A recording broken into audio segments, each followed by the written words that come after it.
Mais on le voit bien, ce mensonge ambiant, bon, il crée la démotivation, il crée la folie, parce que les personnes savent plus sur quel pied danser, il crée aussi une perte de sens considérable.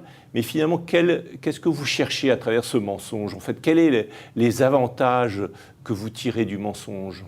Ah bah là encore, très simplement. L'idée, c'est simplement qu'on détruit, encore une fois, toute confiance en l'homme et en la vie en général au sein de son équipe. C'est ça qui est important.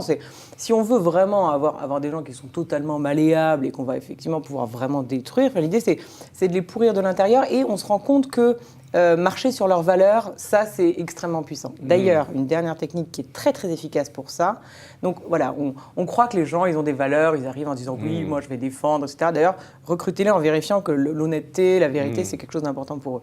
Et bien, on se rend compte qu'en fait, quand on les met vraiment sous pression, ils sont tout à fait capables de marcher complètement, de fouler aux pieds les valeurs soi-disant importantes. Donc là, ce qui va être intéressant, c'est de leur demander de mentir. Et là, c'est très intéressant parce que la plupart, avec une bonne couche de pression, encore, il y a tout un travail préparatoire à faire. Le stress est très important. Évidemment. Ils vont se mettre eux-mêmes à mentir. Alors évidemment, encore une fois...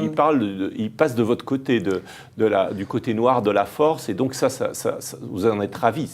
Ah bah voilà, alors là, c'est un bonheur incroyable. Ça va être ça, effectivement. Certains vont vraiment passer du côté obscur de la force. Du coup, eux, on va effectivement les promouvoir, les aider à grandir, à développer leur art. Certains vont un petit peu résister, mais en fait, le simple fait d'avoir trahi ce qu'ils étaient profondément en mentant, alors ça va profondément les détruire. Et ce qui est intéressant, c'est que évidemment, ce qu'il faut aussi, c'est faire en sorte, donc après leur avoir dit que tout le mensonge, etc., ils seront couverts, vous prenez toute la responsabilité. Évidemment, dès qu'ils sont découverts, nier totalement, donc retour à la mauvaise foi, avoir eu connaissance de ces mensonges.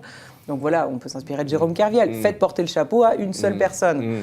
Et là, du coup, vous serez sûr que cette personne sera absolument réduite en cendres. Merci de vos conseils sur le anti-management.